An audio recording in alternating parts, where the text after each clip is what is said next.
Hi, Wade. Thank you for joining. Alrighty, well, you guys, we'll go ahead and get started. My name is Olga Redding. For those of you who don't know me, I am the Organic Field Coordinator for Iowa Organic Association. And I am in charge of education and outreach for IOA.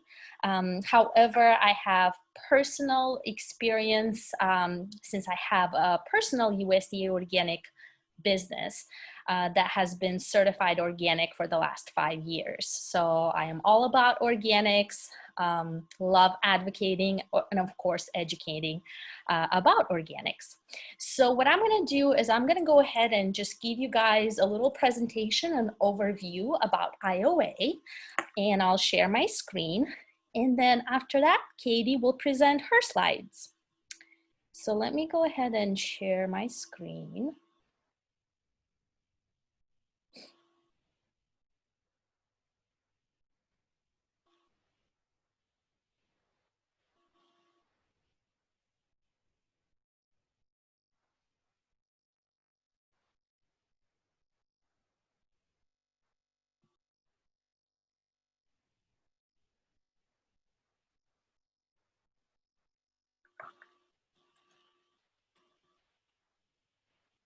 Alrighty.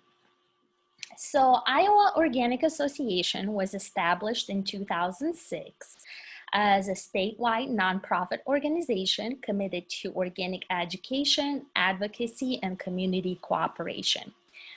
Our mission is to advance organic agriculture in the state of Iowa. Our members represent a diverse group of folks here in Iowa, of course, Iowa farmers, gardeners, food and farm businesses, advocates, and consumers who are devoted to supporting and expanding organic opportunities.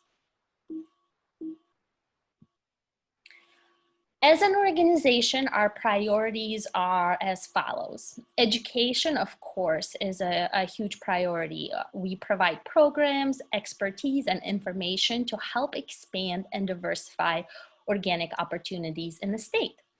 Some of the biggest things that we've done so far are our growing organic expertise, webinars and field days, as well as a Midwest Organic Pork Conference.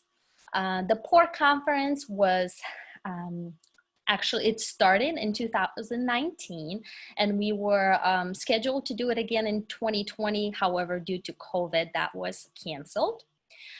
We do have an opportunity, though, to present some of the 2020 pork conference topics at the Moses Conference in 2021. The other priority, of course, is outreach. We always connect with target audiences and the public to promote research, events, and any type of beneficial resources to our organic community. We've participated at various conferences and trade shows, and our website is a wealth of knowledge. We have e-news, event calendar, and you can check out various events that are happening, not just by IOA, but also our partners. We are active on social media, and please consider following and subscribing to our newsletter to stay in tune with everything that's happening. Advocacy, we of course work with state leadership to on policies and try to support our organic interests. And of course, community. Encourage a culture of collaboration by connecting organic experts, stakeholders, and resources to strengthen Iowa's organic community. One of the really neat resources that we have on our website is our Iowa Organic Resource Directory. It was developed to provide organic and transitioning farmers a wide range of resources to help encourage widespread success. This, to your left-hand side, is actually the cover page of the booklet. And this booklet includes over 900 businesses, nonprofits, experts and educators in the state that are organic certified. This directory serves as a valuable tool for Iowa's organic community to achieve growth and continued success within the organic industry. So if anyone on the call is interested to receive a hard copy of this directory, feel free to let me know. I'd be happy to mail you one or two depending on your need. And this is also available in PDF format on our website as well. Finally, as a nonprofit organization, we of course rely on our members for your support. You know, anything you can do to support us, that'd be great. If you're interested in becoming a member, there's various tiers. You can be an individual, a business member, or even a sponsor. So feel free to let me or Roz know if you have any questions about that. Here is our website as well as Roz's email and contact phone. And that is all for me. So I'm going to stop sharing. And then Katie, go if you want to, go ahead. Good afternoon, everyone, and thank you, Olga, for allowing us to participate in this webinar and give out some information on FSA programs, Farm Service Agency, specifically CFAP2, the Coronavirus Food Assistance Program. I don't know if you are familiar. CFAP1 was announced back in May and ended first part of September as for sign up, which covered first quarter losses due to COVID. And since they have, the USDA has recognized losses in market, decline in prices, so they announced CFAP2 in late September. And I'm just going to give you guys some information on CFAP2, what's eligible. I'm going to go through the first half of the slides and then turn it over to Justin to touch on the second half. So if you guys have any questions, please let us know and we will get started.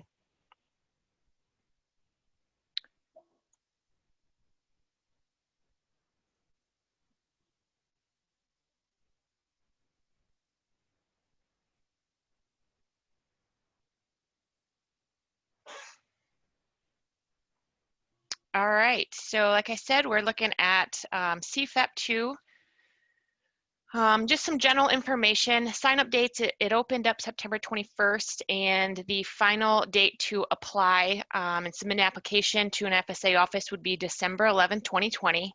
The application is referred to an AD 3117, and it's one application per producer. And if you would have submitted something and we already to an FSA office and we touch on something that you weren't sure that was eligible originally, you can go and revise that through December 11th, 2020. It's a producer certification as far as number and inventory, dollars of sales, and documentation would be required upon spot check or if requested by the county committee. Any of the completed 3117s can be submitted to any USDA service center. However, every producer would have a recording county assigned to them, and that's who would act and pay on your CFAP application. So if you submitted it to a county office that wasn't your recording county, they would forward it for you to that recording county for them to act on it.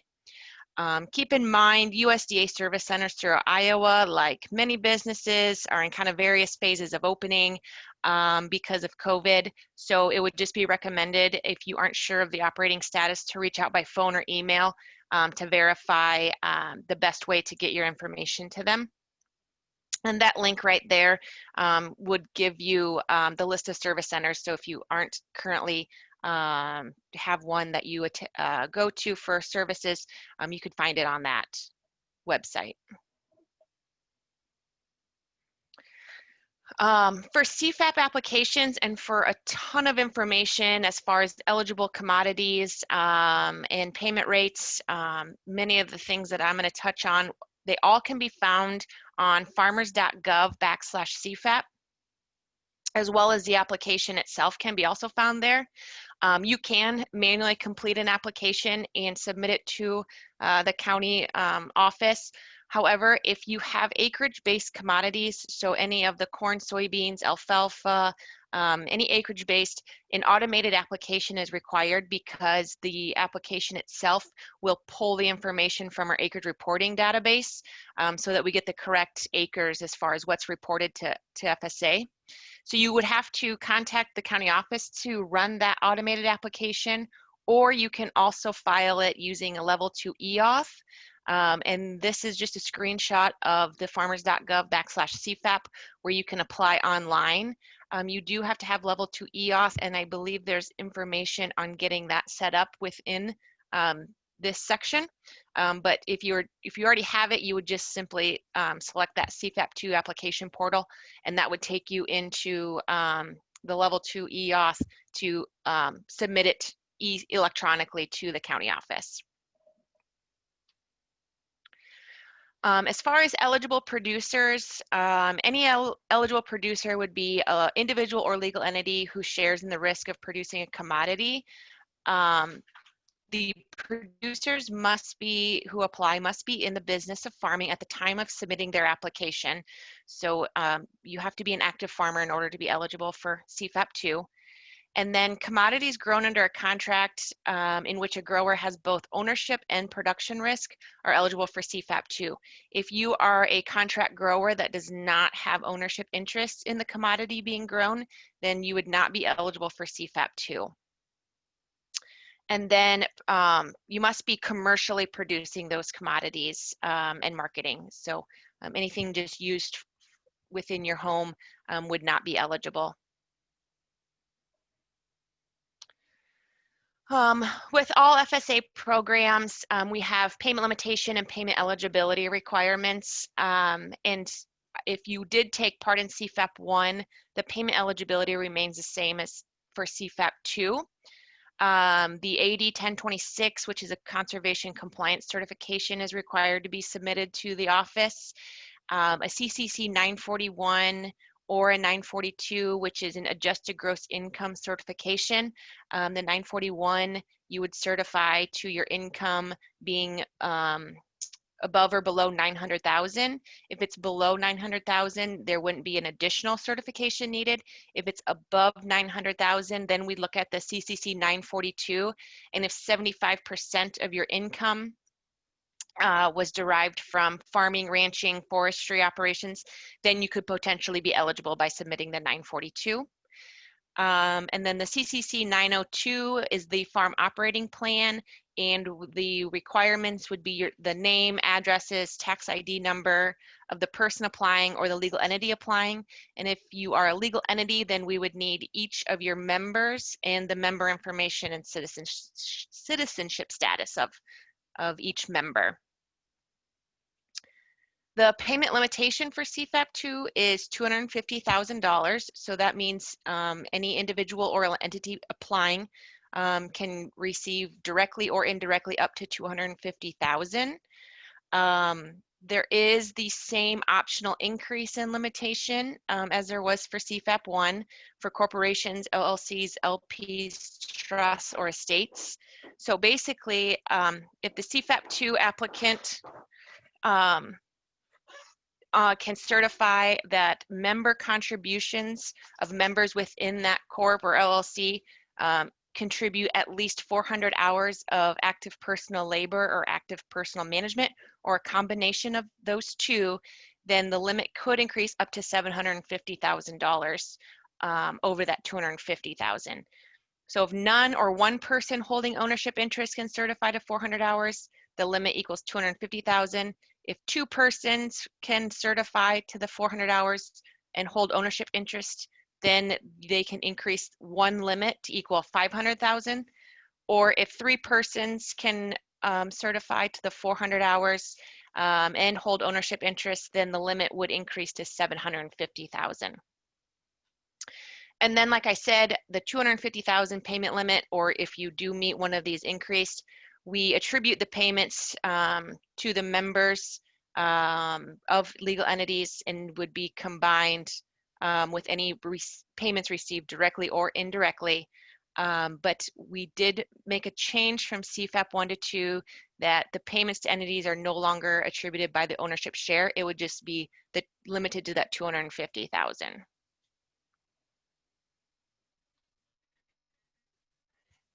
Now getting into eligible commodities for CFAP2.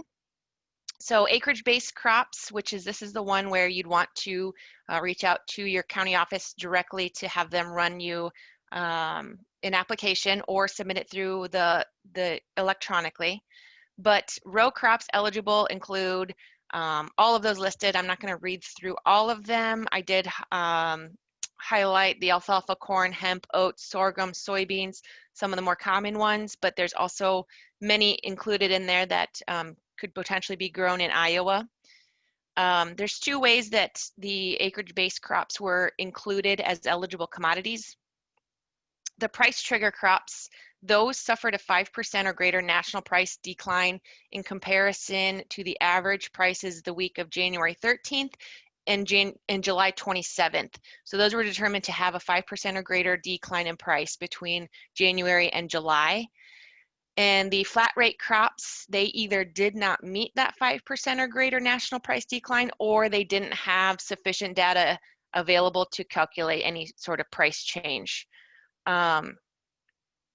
One note is that if you haven't reported your planted acres to an FSA office on an FSA 578, that is required to be eligible for CFAP2. There are late file provisions specific to CFAP2 that wouldn't require a late file measurement service fee. It would you'd just be reporting them and not having crops certified. So for price trigger crops, the payments for eligible row crops include the price equal, or for the price trigger payment category is equal to the greater of the total acres times a rate of $15 per acre, or it's the eligible acres of the crop multiplied by a nationwide crop marketing percentage multiplied by a specific payment rate for that crop, and then by the producer's weighted 2020 actual production history. And if the APH is not available, then we're using 85% of the weighted 2019 agricultural risk coverage county option, or ARC-CO is what we call it within FSA, benchmark yield for that crop. So through another program, yields are established by county, so you would be assigned that 85% of that weighted yield. It's the greater of, so the minimum for price trigger crops is going to be $15 per acre. Flat rate crops, so those that didn't meet, they're just going to be the eligible acres times $15 per acre. So the minimum for acreage-based crops is $15 per acre, regardless of what category they're in. Here is the list of your crop marketing percentages and payment rates for the price trigger crops. And just a quick example, if a producer planted 150 acres of corn and had a weighted 2020 approved APH of 210, we would take 150 acres times 40%, which is the corn marketing percentage, times 58 cents times the 210. So they would earn a payment of $7,308. And with that, I will turn it over to Justin. Can you hear me, Katie? Yes. All right, good afternoon, everyone. As Katie said at the beginning, I just want to thank Olga and team for allowing us to be a part of this. So Katie did all the heavy lifting. I'll continue on with sales commodities. So specialty crops are going to be considered sale commodities. Payments for fruits, vegetables, horticulture, tree nuts, honey, and maple sap will be based on the producer's 19 sales of eligible commodities in the declining block format, which we'll see coming up in a couple slides. It'll be equal to the amount of the producer's eligible sales in calendar year 2019 multiplied by the payment rate for that range. And then producers who began farming in 2020 and had no sales in 19 will be based on the producer's actual 20 sales as of the producer's application date. Continuing on, this category also encompasses other livestock. So we'll split it out between livestock and sales commodities. raised for food, fiber, fur, or feathers. And we will exclude breeding stock, equine, companion, or comfort animals, pets, and commodities produced by contract growers and livestock raised for hunting or game purposes will not be included. Miscellaneous commodities also eligible are goat milk, mink, including pelts, mohair, Christmas trees, and wool. Eligible sales only include sales of raw commodities grown by the producer, so the portion of sales derived from adding value to that commodity, such as different types of processing or packaging, will not be included in that payment calculation. And for an all-encompassing list of eligible crops, producers can go to that farmers.gov/CFAP. So the payment table I was referring to, so payment calculation example. So a producer's 19 sales of eligible commodities totaled 75,000. And so if you look at the table below, since we're in between that 50 and 99,999, the first $49,999 of sales will be multiplied by that 10.6%. And then you're going to add the remaining, or the $25,001, the difference between the 75,000 total and the first 49,999 calculated. And you're going to multiply that by 9.9% and add those together, and that would be $7,775.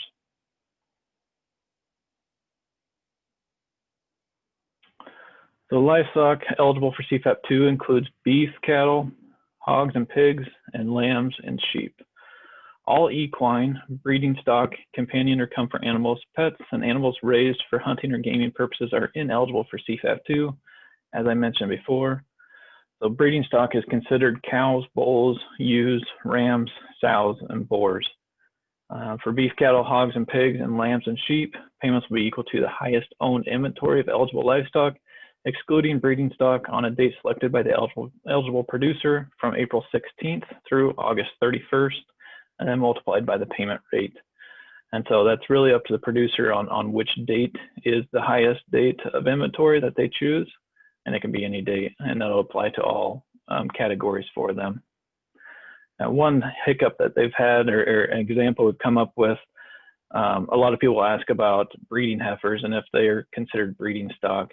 And we don't consider it breeding stock until it's given birth. So if you have a pregnant heifer, they would be eligible for CFAP2, but once they give birth, they're considered a cow and no longer eligible. So here's an example of a payment. So producer A's highest inventory of non-breeding stock cattle between April 16th and August 31st is certified to be 220 head. They're going to take that 220 head times the $55, and that equals $12,100. And you can see the payment rates for cattle, hogs and pigs, and then sheep there below.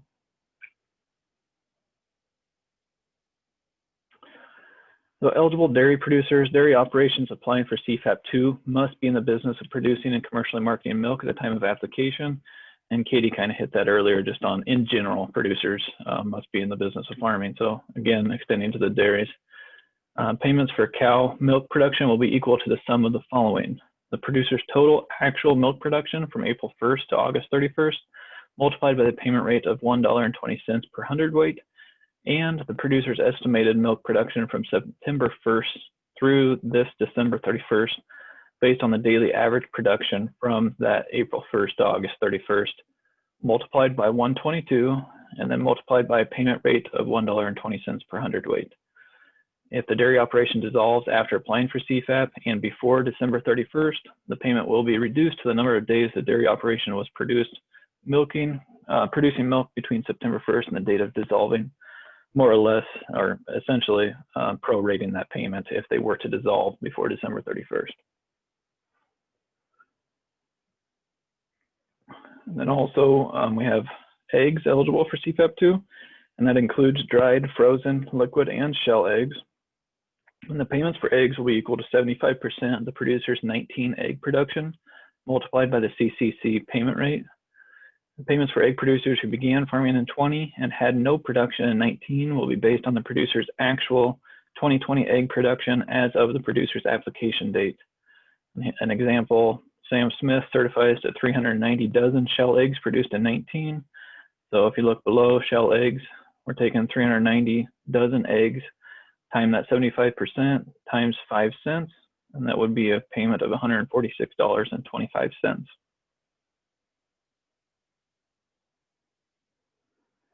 Eligible broiler producers must self-certify their commercially produced broiler production and number of head marketed for slaughter for the 19 calendar year. So payments for broilers will be equal to 75% of the producer's 19 broiler production multiplied by the payment rate of $1.01 per bird. Payments for broiler producers who began farming in 20 and had no production in 19 will be based on the producer's actual 20 broiler production as of the producer's application date, so just like the other ones. An example, Broiler LLC certifies to 1,200 head of broilers produced in 19. So we're going to take that 1,200 times 75% and take it times $1.01, or a payment of $909.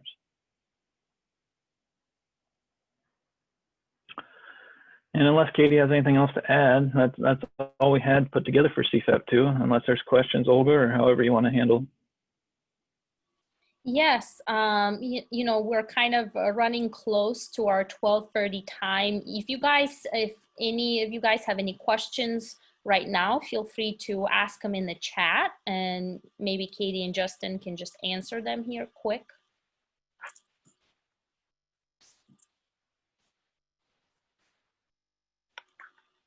I thought this was a very, you know, well-rounded, well-encompassing. Thank you so much, you guys, for you know, taking the time to do this presentation for us. We really appreciate it. My personal question for Katie, one of the row crops that was not included was the corn. Is that true? I saw soybeans, but there was no corn.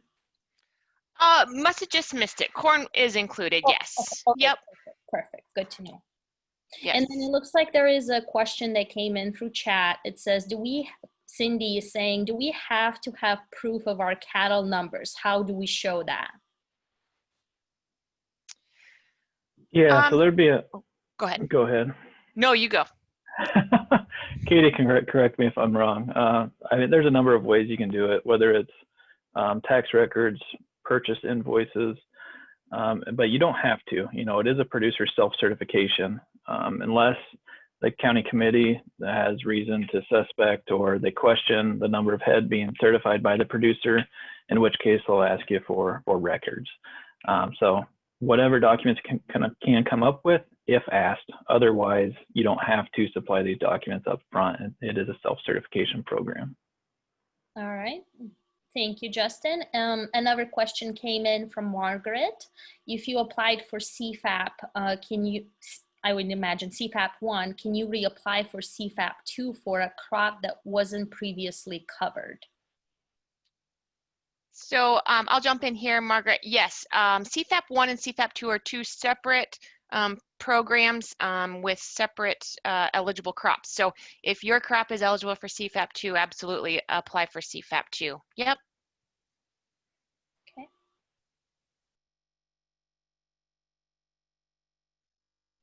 All right. If there's one final question, you guys, now's your chance. All right. Looks like maybe Cindy submitted another question about double crop. Yes. Mm-hmm. If you double crop wheat followed by millet, do you apply for both crops? Yes. So you would report that to a county office, wheat, and then a subsequent crop of millet. And not necessarily a double crop, but subsequent crops are eligible. And so you would just report both of those as you farm to your county office, and then the CFAP software will automatically pull the eligible acres into the application. Yep. All right. Well, thank you to everybody who attended today, and a big thank you for Justin and Katie for presenting. This was very helpful, and we will be sure to post this recording on our YouTube channel, so check that out. And then I'll also be following up with everyone with a quick survey. So if you have a minute to respond to that, a few minutes to respond to it, that would be greatly appreciated. All right, thank you guys. Have a good day, everyone. Thank you. Mm-hmm.